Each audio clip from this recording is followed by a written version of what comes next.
When did this become this?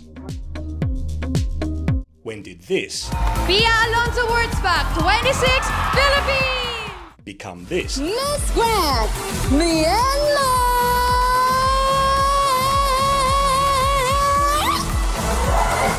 And when did this become this?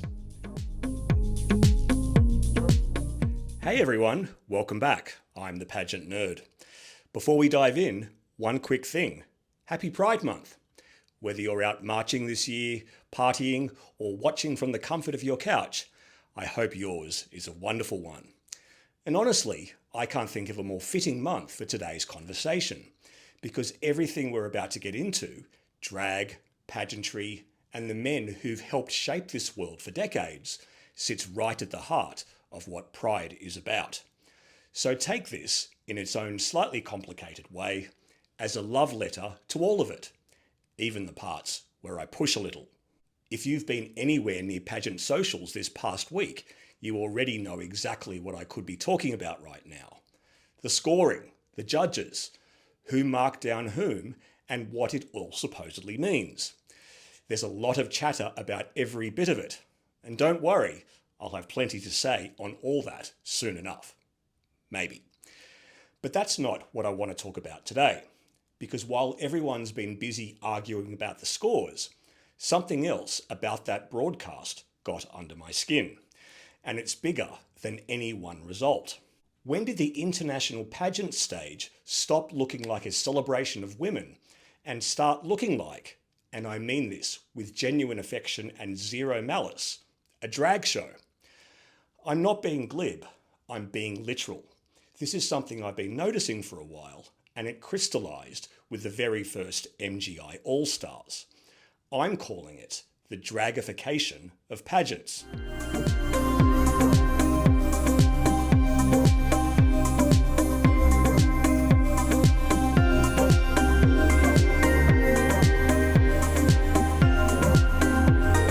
Before I go any further, I need to put my cards on the table.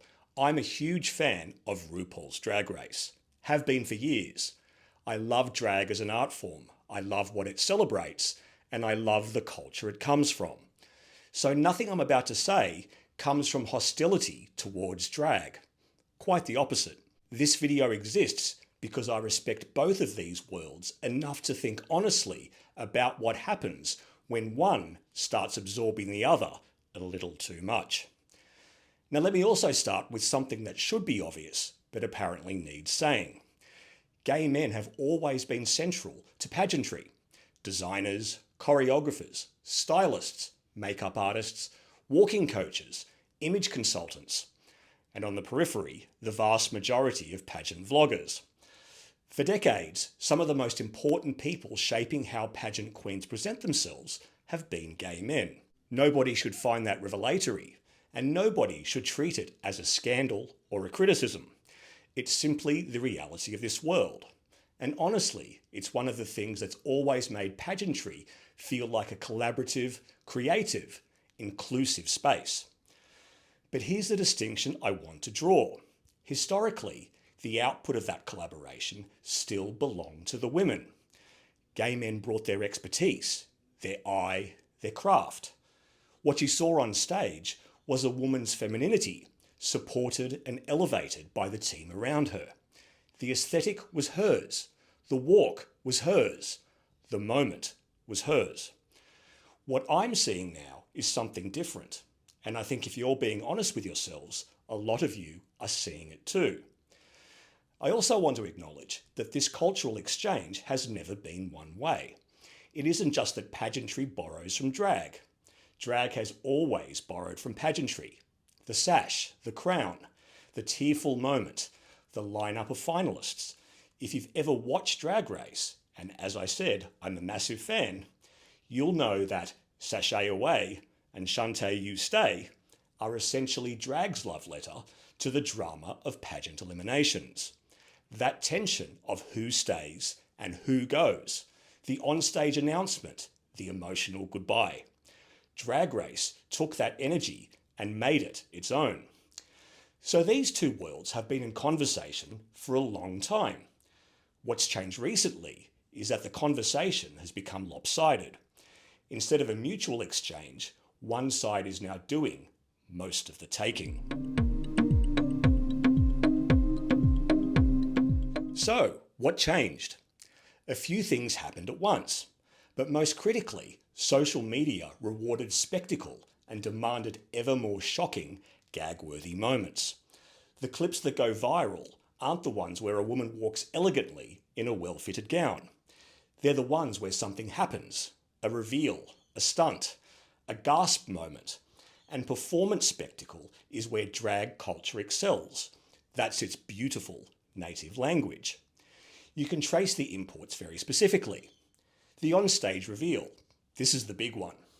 The garment transformation, where you're wearing one thing and then suddenly you're wearing another. This had essentially zero presence in traditional pageantry. It comes straight from drag. And now at MGI, it's practically a requirement for national costume and evening gown, and at times swimsuit, to have some jaw-dropping moment. The evening gowns themselves, the theatrical, look at me, I'm a spectacle gowns. There's always been glamour in pageantry, of course there has, but there's a difference between glamour and costume, and more of what we see on the stages has tipped, even tumbled over into costume. The country introductions. This one is newer, and it might be the clearest sign of how far the influence now reaches. At MGI, the delegates don't just say where they're from. They yell it. They sing it. The drawn-out, shouted country name. The vocal flourishes. The whole delivery built for the clip and the crowd reaction. Tokyo Gonzalo, Miss Grand, Guatemala! That is pure performance, and it's an MGI invention. And here's the tell. It has now seeped into Miss Universe, the organisation that supposedly sits at the elegant, established end of this world, well, until recently at least, has started letting its delegates do the very same thing. When the import turns up at Miss Universe, you know it stopped being an MGI quirk and become the new normal. And the walk, the stomping, the hair flips, the attitude, the near-death drops. This is drag vocabulary too. Traditional pageant walking was about elegance, composure, presence. A lot of what we see now is performance. And I'm going to come back to the walk in a moment, because it's where this whole argument gets most interesting and where it gets most personal. Now here's why all of this actually matters, because it would be easy to wave it away as just aesthetics. So the gowns are louder and the walks are bigger. Who cares? But nearly every major pageant on earth sells itself on the same promise. Miss Universe, Miss World, and yes, MGI very much included. Those two words uttered so often these days. Women's empowerment. That's the stated mission. It's on the websites. It's in the speeches. It's the whole reason these organisations ask to be taken seriously. So this is the question I want you to hold on to for the rest of the video. If a queen has become the vehicle for someone else's creative vision, performing outlandish choreography created for her, in a costume built for the gasp, sometimes at the cost of her own dignity, is that really empowering her?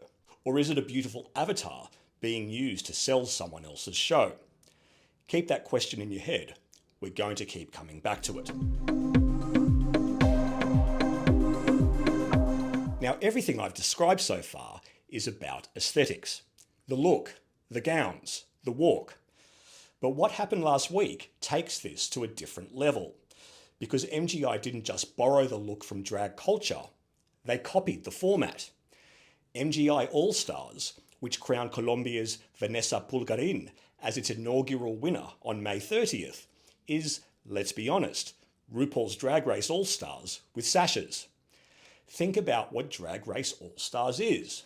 You bring back eliminated or fan favourite contestants from previous seasons. They compete through a series of challenges. The audience picks their favourites. There are fast-track advantages. Someone gets crowned. Now think about what MGI All Stars is. You bring back veteran queens from MGI and other international pageants. They compete through challenges, best runway, best portrait. There's a World's Choice online vote that fast tracks you into the top 18. Public voting carries 30% of the score throughout. And someone gets crowned. Even the name, All Stars, in competitive entertainment in 2026, everybody knows where that phrase comes from. That's Drag Race, and MGI just took it without a hint of shame. Did Papa Nawat sit down and reverse engineer Drag Race? Maybe not consciously. Maybe he did. But the DNA is unmistakable. We've gone well past influence. This is a template. Now, before I move on, one quick point in fairness, because I don't want to be entirely one-sided about All Stars, MGI All Stars that is. One genuinely good thing did come out of it: publicly visible judges' scores during the competition. That kind of transparency is something I've openly argued for, including in my conversation with Natalie Glebova. So credit where credit's due. Natalie Glebova, Miss Universe 2005. That said, how that transparency was carried out and some of the divisive names brought in to judge created a fresh source of drama all on its own. I have real problems with the way that was handled, but that's a whole story in itself, and it deserves its own video rather than a footnote in this one. So I'm going to park it here and maybe come back to it properly sometime soon. And this is where I get to the thing that actually concerns me. Let me be very clear, I have no problem with gay men being involved in pageantry. Clearly, they always have been. I'm part of the community that has always championed this world, and I wouldn't have it any other way. What concerns me is that the lens has shifted. Modern pageantry, especially at the MGI tier, though it's creeping elsewhere, increasingly presents femininity as performed through a specific male gaze, rather than femininity as expressed by women with support from their teams. Somewhere along the way, the women stopped being the authors of the moment and became the vehicle for someone else's creative vision. And look, I know some of you are going to push back on that, and that's fine. But ask yourself this: when you watch an MGI competition segment, whose creative vision are you actually seeing?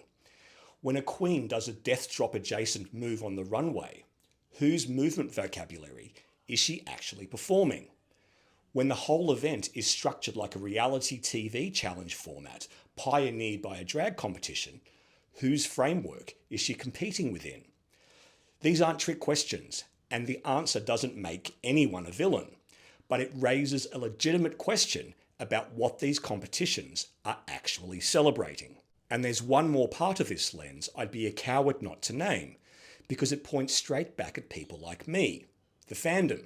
Here's the uncomfortable bit. A huge share of the pageant fandom, the vloggers, the forums, the comment sections, is made up of gay men. I'm one of them, and for the most part, this community is the positive lifeblood of the whole thing. But a loud part of it has curdled. We've developed a sense of entitlement, as if these women owe us a placement, a result, a performance. And when they don't deliver the show we wanted, we can be vicious, especially along national lines. The things that get said about a rival country's queen, about her face, her body, would be unthinkable if we remembered there was a real person on the other end of it, reading every word. Because that's what gets lost.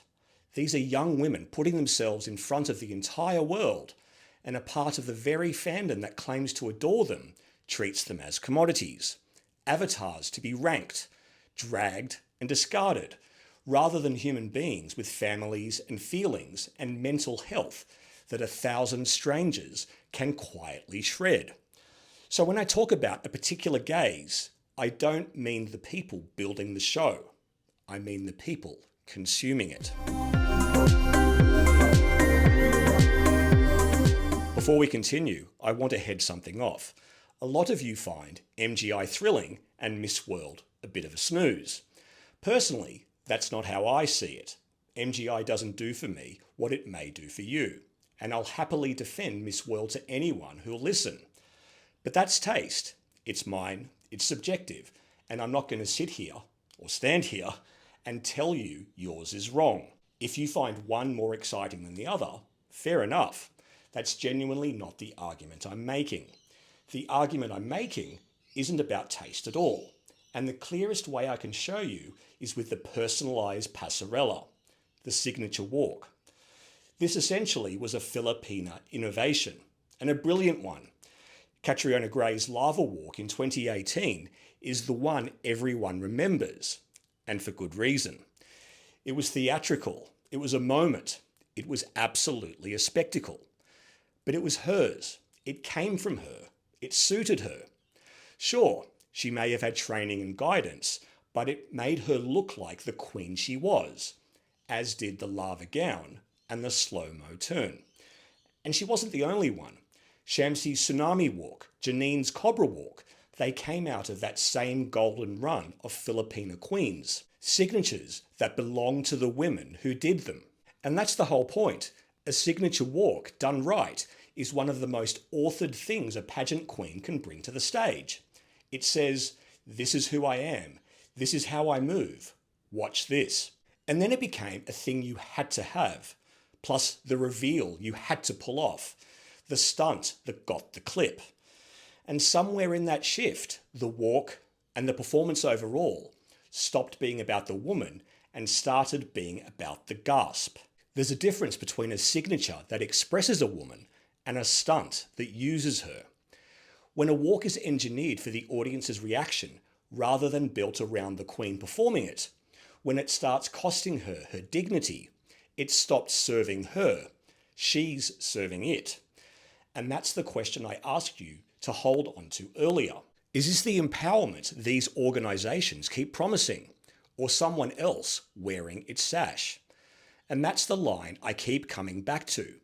You can love the spectacle and still ask who it's actually for.